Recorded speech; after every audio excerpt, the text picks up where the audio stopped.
It's Isaiah Intelligence Cycle here, hosted and led by Isaiah. So I'm just gonna be talking about, of course, the men's and women's NCAA bracket, and we're pretty much gonna go and recap and give you guys my full thoughts about, of course, UConn, Connecticut beating the Illinois Fighting Irish, and they pretty much defeated them. Excuse me, Fighting Illini. They end up beating them by 9, 71 to 62. Pretty much in the first half, UConn started off pretty good as far as getting their main guys involved. Solo Ball, Brian Molas, and Terrence Reed were pretty much all main three guys were the stars throughout the entire tournament. They and pretty much the stars throughout this entire game.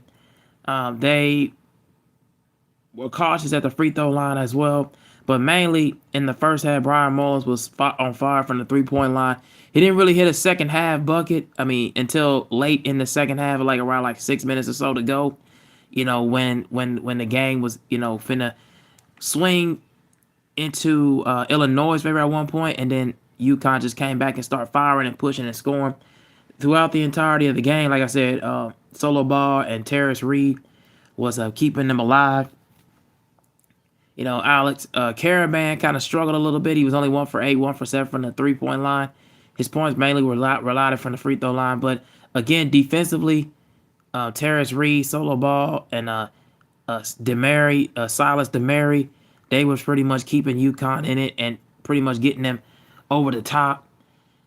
Like I said, they got a few key defensive stops. They forced Illinois into playing more of a faster tempo and more of a full court kind of game. They're more or less, the Illinois like to play more of a half court game and like to get their shots like set as far as in the 3-point area. Wagner, Stojakovic, those guys for Illinois like to get their shots like in rhythm. They're not used to playing at a faster pace and a faster tempo, and UConn kind of forced them to do so. And that was my kind of concern for Illinois moving forward.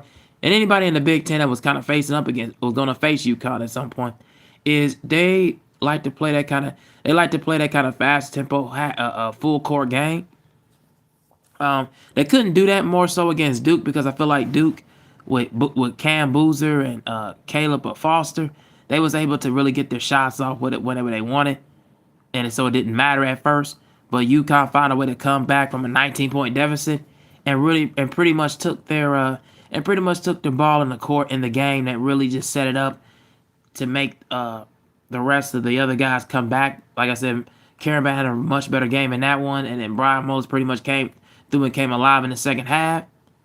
After struggling in the first half of that Elite Eight game, I feel like in this one it was the exact polar opposite, where your main stars and your starting 5 rotation was able to really keep it going, and they was able to really find ways to get turnovers, to get loose balls. You hadn't really seen Illinois struggle mightily, and both teams really struggled mightily from the field and from the 3-point line. But the difference was UConn was more efficient from the free throw line, and again, Illinois, like I said, they were more of the taller team and they had more rebounds. The difference is the assist totals, the points off of turnovers, and literally the widespread lead in the second half was mainly the difference of why UConn ended up winning. The inspiration of Coach Dan Hurley got into more of the players in their junior and sophomore years, the ones with a little bit more season, a little bit more experience, and a few others. And I really feel like Illinois, like I said, they more or less, they like to get their shots set in the 3-point area, and they like to get set in motion and rhythm rather than having them being fully rushed. And I feel like that was a big problem with them moving forward. And when you can't get your shots other than the 3-point area, and you can't get your shots anywhere else, and you're primarily focusing on defense and trying to hold your opponents under 70, hold your opponents under 70, even under 65, that's not going to always work, especially with a team like Connecticut, who's been in these kind of like championship moments and been in these kind of championship contending moments in these NCAA tournament moments under Coach Dan Hurley. Is just not going to work. So they had to find a different way to get their points. They had to find a different way to slow your opponents down, force some turnovers, do things that are very much out of the ordinary. And Illinois just couldn't do that. They couldn't get it to that kind of a rhythm in the second half later on down the stretch. But it was a good competitive game in the first half. Down the stretch, UConn was able to execute, and Illinois tried to make a little bit of a fight and a little bit of a run, a couple of three-pointers, but then at one point it just kept getting, the lead just kept growing and kept growing and kept getting bigger. And by the time it came back, it wasn't really as much aware of where it was. So that's just my thoughts. Shout out to UConn because they're going to the championship. And Coach Dan Hurley is just going to be one of the only 5 head coaches in college basketball that will be winning three championships if he does pull it off, because they're going to end up having to play the other winner that I'm going to be talking about, and that is the Michigan Wolverines. This is the game that many people have been, proclaiming as probably one of the weaker games that are pretty much non-competitive games that people have seen in quite some time.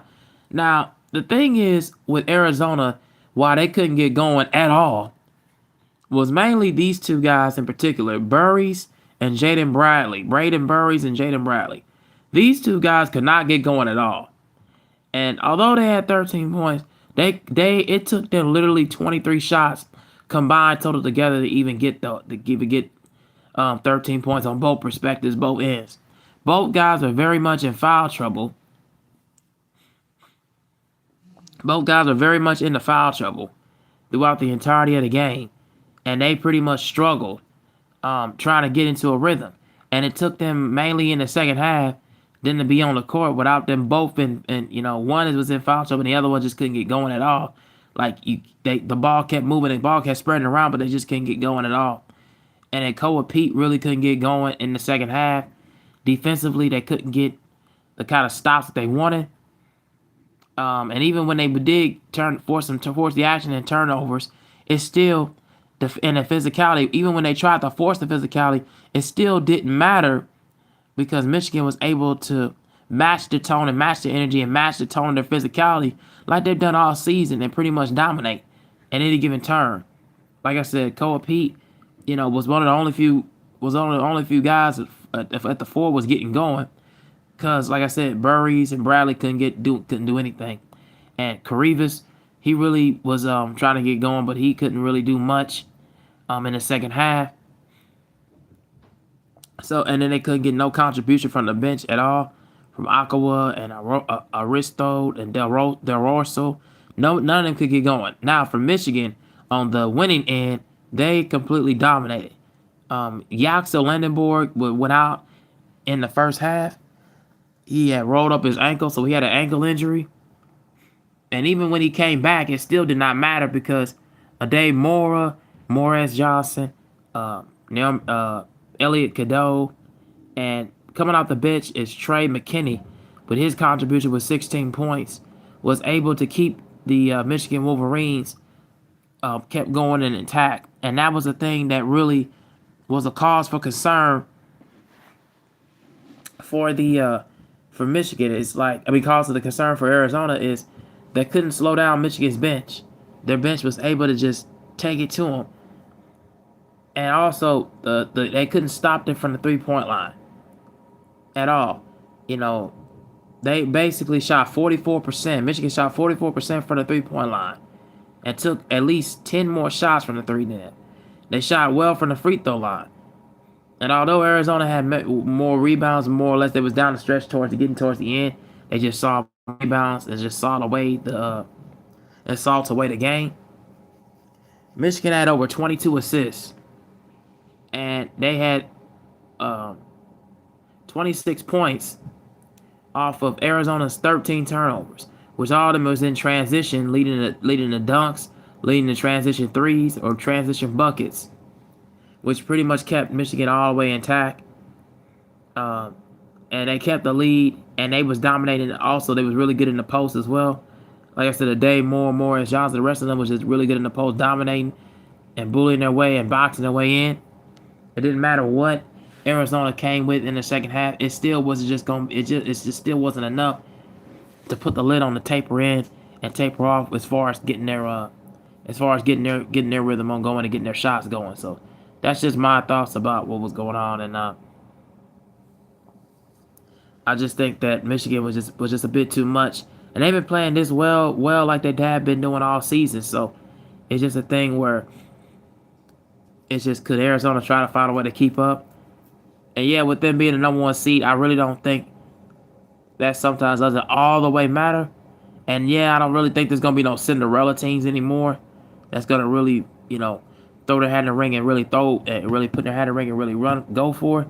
But at the end of the day, Michigan was able to, just like I said, just dominate throughout the entirety of both halves, and kept the pedal to the metal. So you gotta give them credit though, because they really did their thing.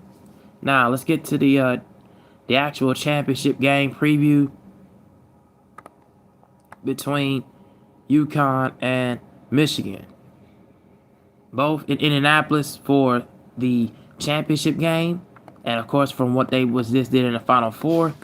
So I think this is going to be on TBS, on my station and this game is going to come down to really pretty much which team's depth from the bench and which team's depth in the starting five really is going to make a big contribution, really make a big staple to. Is really gonna make a big leap in the court. Like which opponent is really gonna put their stamp and put their clamp on who is going to dominate throughout the entirety, and who is really gonna make their stamp and make their claim, as far as slowing each other down in the half court game, and also use more physicality. Which team is going to really be a little bit more physical, and be more the aggressive team, getting inside, getting in transition, getting to the paint, and also bully their way inside the post. Like I said, with Caravan, on the other end. But the guard play, which is the guard play is going to work. Is it going to be between Mullins and Solo Ball, or is it going to be Cadeau and Burnett for the Michigan Wolverines? Like which one and which bench is gonna be contributing for both sides. And for me, I think that UConn may find a way to pull this one out and win it. It's gonna be really close. It's gonna be really hard fought game. It's gonna come down come down to the wire. I can see this being a 6-7 point game. I think that UConn will find a way to get it done. And I think they will be able to find a way to pull it off. But it's going to be tough. It's going to be difficult. There's going to be a lot of ebbs and flows, ups and downs. So I was going to say, if Michigan, you got to start out aggressive. Cadeau, you got to feed your big man involved. You got to get Madej Moore, Morris Johnson, get the rest of them going. Because without their contribution, it's going to be a little bit more tougher than what you could think and what they can imagine. But I can see this being a 7-point game. I'm going to go with UConn in this one. All right.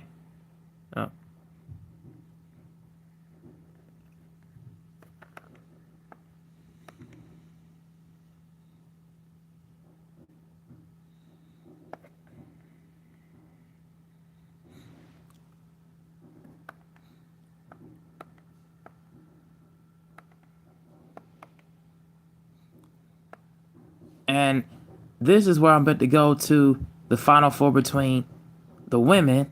So before we even get there, let's shout out South Carolina Gamecocks, led by the coach Don Staley, and of course led by the way of Joyce Edwards and Raven Johnson, Tiana Latson, and Tessa Johnson. The rest of these girls, they really did their thing.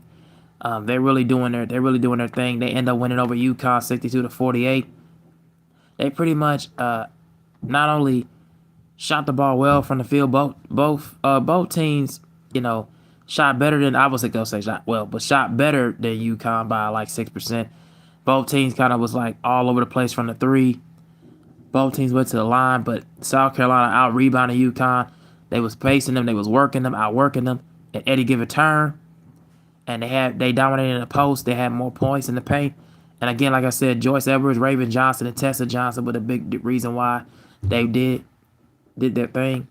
With UConn, they just could not get going offensively like they wanted. Sarah Strong and Azzy Fudd, they completely struggled. Ashlyn Shade, she was the only one doing something, but didn't do relatively as much that you could think to really cause an insurmountable comeback to get back in the game, and they end up losing by 14. But shout out to South Carolina.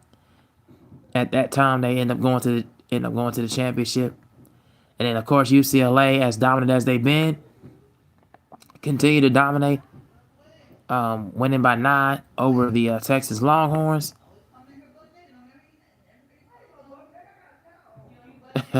Led by the way of Gabriela Vasquez, Lauren Betts, and Gianna Nepkins. Yeah, they all did their thing. Kiki Rice also has some good contributions in that rotation. Shout out to them. The size of Lauren Betts and also the guard play, Gabriela Vasquez and Clarice. They did it. They really did their thing, advancing and getting to the Final Four. And then, of course, shout out to the women's national basketball champions, UCLA Bruins, as they end up beating South Carolina by 28 points. South Carolina had Tessa Johnson, one of the only few that was really keeping the score low going for them. Aga and Meeker off the bench had 11. But again, with UCLA, they just completely were dominant all the way around. Like I said, led by the way of Gabriela Vasquez, she had 21 points. Kiki Rice, Clarice, Gianna Nepkins, and of course Lauren Betts all follow suit. Lauren Betts had a double-double. And like I said, Gabriela as well had a double-double. Angela Duick off the bench. She had 9 points contributing. But yeah, like I said, UCLA's offense as far as by their guard play and also just attacking the post, attacking the rim, defensively getting stops, making their opponents difficult, making their opponents life difficult out there on the end, guarding and defending, and playing that post and playing that perimeter. So and playing outside the perimeter and inside the perimeter game. It really was a thing that just really did not go well for them. It just did not go well for what they were doing, what they were planning on. So I like the way UCLA was playing. They really have been dominant all the way throughout this entire tournament, and I really am proud. I'm really happy to see what they've done. I really like their guard play. I like their center. They really have really excellent chemistry. And yeah, that's pretty much how I feel. And shout out to them. They really did their thing. And so next year we'll see if UCLA can repeat and get back into this thing, get back into the tournament. And we'll see if, most of these women will probably stick around, probably not. Maybe Lauren Betts will probably go in the first round or so in the WNBA. We'll see. Maybe Gabriella probably go in, but we'll see with that. But yeah, that was just my thoughts. Shout out to them. They absolutely killed it.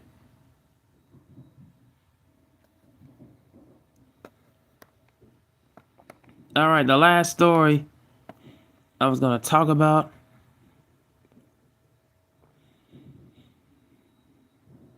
And before I got to wait one more video today. But the last story I'm going to talk about is, of course, J. Cole's interviews making rounds.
All right, so basically, J. Cole, if you did not know, he's making his rounds of interviews, and he had a good conversation and with my guys over at Lost in Vegas, Ryan and George. Shout out to them. They had a really good conversation with J. Cole, and pretty much, they mentioned he mentioned a lot, kept it real about the music, kept it real, and he made some interesting points. Cole did. He made some interesting points on Lost in Vegas that I really wanted to highlight. So he made a point about the Universal Classic album being dead. Like he basically said that that's pretty much gone. And the reason why he said that specifically was because of the way the internet is consuming music, the way that people on the internet is consuming music as far as just how they listen to it, how they consume it, uh, as far as streams and downloads, which is not really buying the actual sales and the copies of the physical streams of the album. It's just listening to it on a website, but not really actually purchasing the music with an actual physical copy. Well, I can show you the physical copy that I have as I took photos of actually copying the Fall Off CD along with other CDs recently. But the term Universal Classic that he said is dead because it's too much commodity, it's too much controversy surrounding, the topic. And I feel like that's an interesting point because one, we never used the term classic back in the days because that's just a thing that we never really always say. When we listen to a project, it was always something that's compelling. It was always something that we wanted to hear the stories, we wanted to hear what the artist has to say, we wanted to hear, you know, the actual body of work and the actual songwriting and the texture and everything. We wanted to really hear and really listen and delve in and dive in to what they're saying, what the conversation is going around, what they're talking about. And we never really had that term used so much, like unless if you've read and looked at like the Source magazines, or if you looked at any upcoming new artists like Double XL, um, if you really was looking at other outlets like radio, like Hot 97, people like Elliot Wilson or Angie Martinez, Sway Calloway, which is now Sway in the Morning, DJ Woo Kid, like any of them people, we would really look at somebody like those individuals as a source, per se, or even Star and Buck Wild. We looked at those guys as a way of just saying, look, what can you view the point of music and contention as a way of saying, is this universally accepted? I remember a time when coming up and me coming up in school, I always had my I always had my earbuds with me. I always had my earbuds with me, or like AirPods, and I usually have like an actual AirPod like on the side of my pocket, and I was just like carrying around, and I also had like a Walkman. And what I mean, when I had my Walkman, all I was doing was just listening to music on my Walkman. Especially when I'm like taking walks in the park, or if I'm like taking walks in the park or just sitting down on the park bench, like, and I don't want to be bothered, I'm always listening to music then. Or if I'm like in the record stores, like a Radio Shack, or like in the music stores, and I'm playing the music, I'm playing it from beginning to end, starting from that tape deck or starting from that CD collection deck, and I'm just playing it from beginning to end. And so when I say this, it's like that's how I determine if something's good or not. You know, the way things are consumed now, it's like when you got so much streaming services and it's not really counting specifically towards that actual sale, that physical. And actually, what I used to do also was with iTunes, because I had iTunes back before they even started changing in DatPiff, when projects used to cost like $99, $10 to even get the purchase of it. But the reason, because a lot of people have stacked bundles and stacked bundles, which means like you add some extra songs, or you add like some, you know, extra bonus tracks, or somebody else narrating the album, or even adding a few more skits in the project, or stuff that you got on a CD that you never really would have got on the actual physical copy, or you didn't get on the physical copy. That's what really adds into that bundle. And also, that's why a lot of artists now do a lot of bundle packages and deluxe, because they know people want to hear extra songs.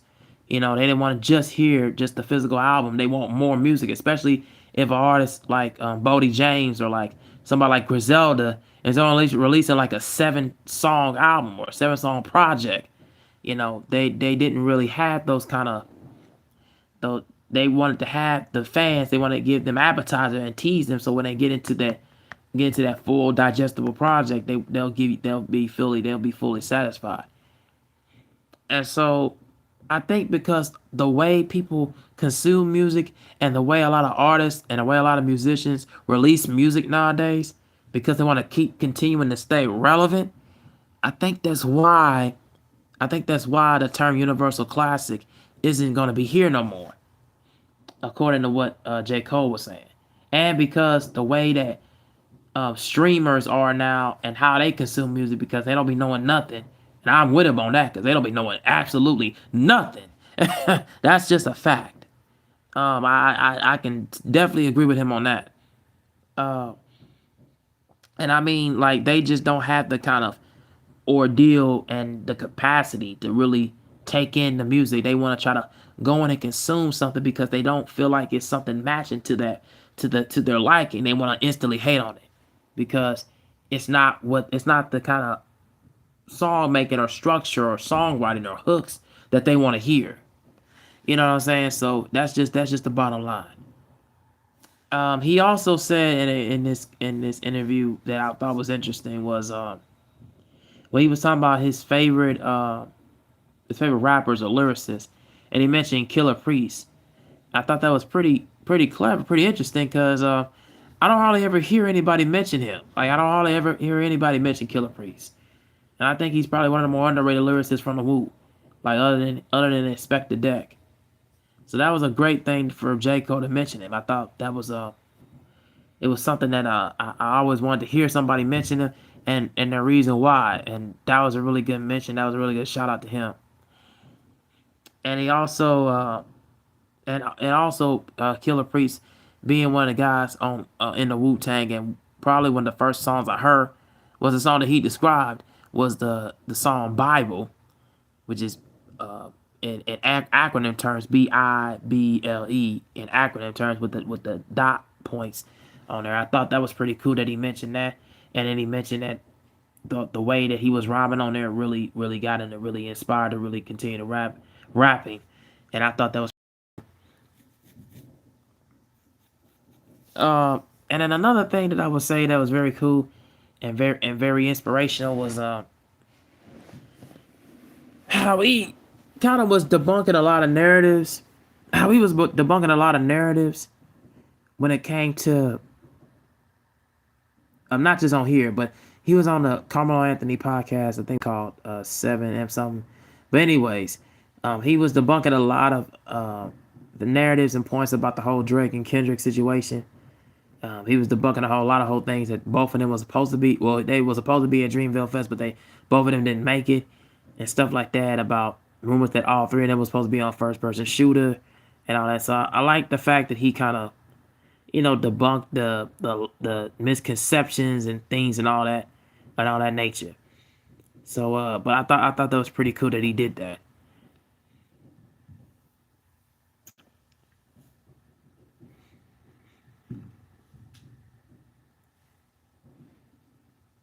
Now there were some, but there was a couple of things that I wanted to talk about with the some of most of the interviews that Cole had that I thought was pretty alarming. That really kind of made me question a few things. Was like where he basically was saying how he be basically be where people took it out of context saying that he be capping a lot of it in his rhymes when he says he's not when he just said in the interview with Carmelo he's not the best rapper alive. And I feel like people kind of took that quote out of context, like they always do, when basically he said everything that's coming out of your mouth is like it's basically all caps now, and basically it's not like you don't believe in what you're saying, but then but people like Charlamagne is gonna ask you, well, what does J. Cole believe in? What is he actually believing in his rhymes? Like, does he actually believe any of the things that he says? But I feel like people took that out of context because he simply is saying that just because he says it on a rap song as a character, as the J. Cole character, persona, that does not mean he's going around living life like he's the best rapper that's walking on the face of the planet Earth, because he knows exactly the competition that be out there in the world in hip hop. It's because of people like Lupe Fiasco and Black Thought. Wasn't necessarily saying he don't believe in his rhymes. He don't believe that he's not going to give you 80% or give you 90 or even 95%. He's just saying that, look, I can say what I want in the record, on the record. But when out in real life, I'm not going to tell a 12 or 15-year-old or even an 18, 20-year-old kid that their favorite rapper is like Uzi Vert or Yachty or whoever the case may be, Travis Scott, whoever the case may be. He's not going to tell you that he's better than them, because, or he's not going to tell that specific kid that he's better than their favorite rappers, because that's just not who he is.